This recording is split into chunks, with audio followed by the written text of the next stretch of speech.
안녕하세요. 함장의 바다 천안 함장입니다. 나의 전우들 나의 천안함 마지막 편입니다.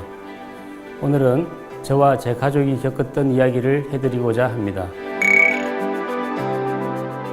저희는 3월 26일 밤 북한의 야비하고 기습적인 의뢰 공격에 침몰됐습니다. 정확히 우리의 집을 잃었습니다. 하지만 저희를 더욱 가슴 아프게 했던 것은 일부 무지한 언론과 소위 지성인이라 불리는 집단과 사람들에 의한 음모론에 우리는 물리적 그리고 정신적으로 침몰됐습니다. 2차 의뢰에 의해 수차례 정신적인 격침을 당했습니다. 일부 사람들은 주말 부부를 두고 복받았다라고 표현하지만 저는 2년간 가족과 떨어져 생활하며 주말을 포함해서 오로지 단 3일만의 휴가를 받아 집에 갔던 한 가정의 아버지이자 남편이자 아들인 저를 두고 살인마라고 하며 급기야 사형시켜야 한다던 평생 잊지 못할 이야기들이 불현듯 떠오릅니다. 그럴 때마다 제 아내, 당시 사춘기를 겪던 아들과 딸, 그리고 정신적 충격에 병까지 얻으시고 끝내 지난 2013년 소천하신 아버지께 부끄러운 아버지이자 아들로 남고 싶지 않았기에 마음을 다잡을 수밖에 없었습니다. 서슬푸른 입을 가지고 펜을 들었던 몇몇의 사람들은 단순히 제가 군복을 입고 있다는 이유로 마음 내키는 대로 몰아붙였습니다.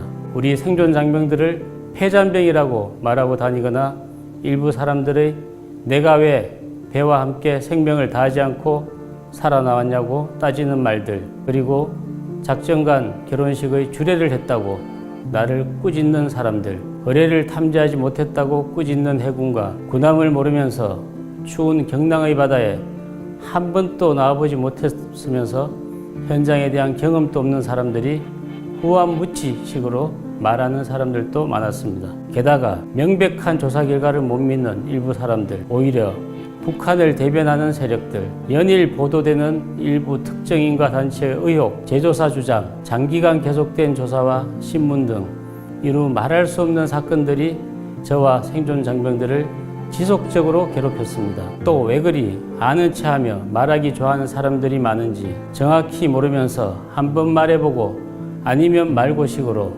자기 주장을 하던 사람들, 해군 작전과 함정의 특성을 이해 못하고 결과만 가지고 수사를 하던 사람들, 이 모든 상황과 상황들이 저와 우리 장병들의 정신적 충격을 더욱 심화시켰고 피폐하게 만들었습니다. 하지만 제겐 하늘로 떠나보낸 우리 46명의 전우와 유가족, 그리고 육체적, 정신적 고통에서 헤어나지 못하고 있는 생존 장병 57명밖에 없었습니다. 사실 전 이제 더 이상 잃을 것도 얻을 것도 없습니다.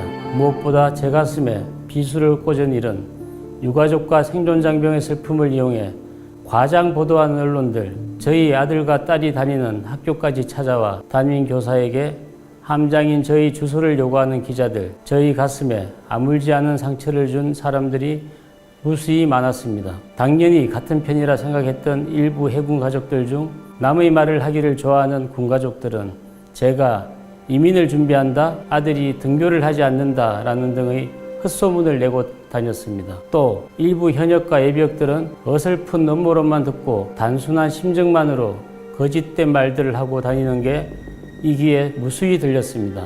심지어 어떤 사령관은 천안함은 실패한 전장이며 살아 돌아온 천안함 장병은 수치심을 느껴야 된다고까지 이야기했습니다.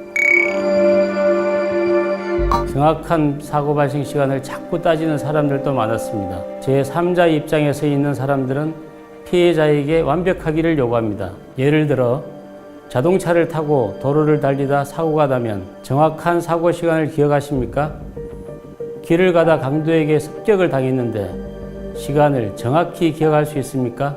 거듭 되묻고 싶었습니다. 당시 언론은 사건 초기 3분 차이를 심하게 따졌습니다. 저는 사건 초기의 발생 시간을 21시 25분경이라고 했습니다.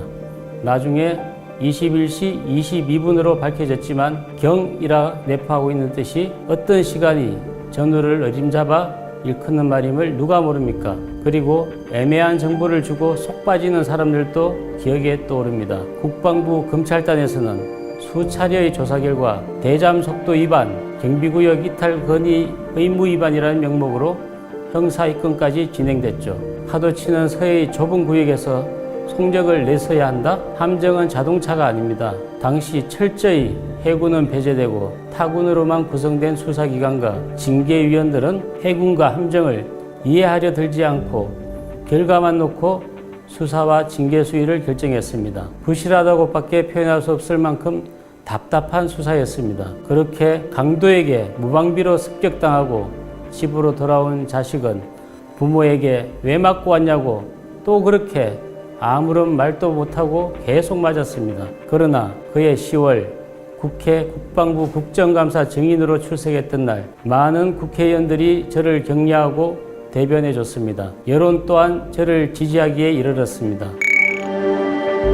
그 결과 늘 위선과 여론 눈치만 보던 당시 국방부는 저를 징계유예로 감경 조치했고 국방부 징계위원회를 마친 일주일 후인 11월 23일 연평도에는 또다시 잔악무도한 북한군의 포탄이 떨어졌습니다.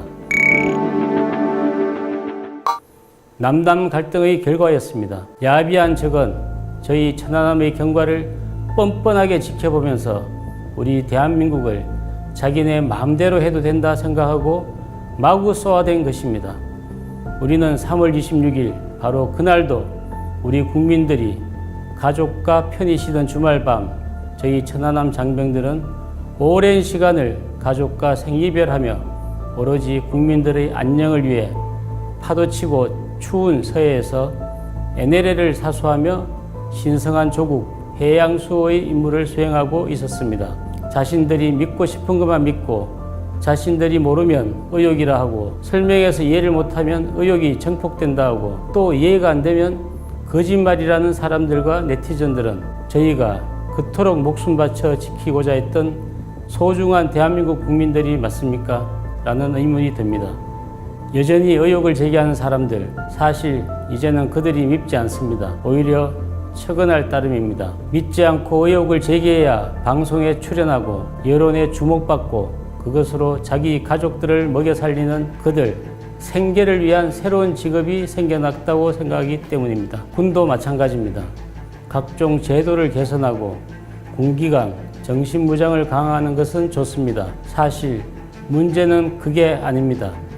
본질을 잘 파악하고 국방 예산 획득과 무기체계 개선에 더 박차를 가해야 하는 것인데 엉뚱한 데서 해법을 찾으려 했습니다. 바뀐 것이라고는 군가를 소리쳐 부르며 전투체육을 하는 군인들의 모습과 각종 무의미한 제도 개선 추진뿐이었습니다. 제가 경험해서 잘 압니다.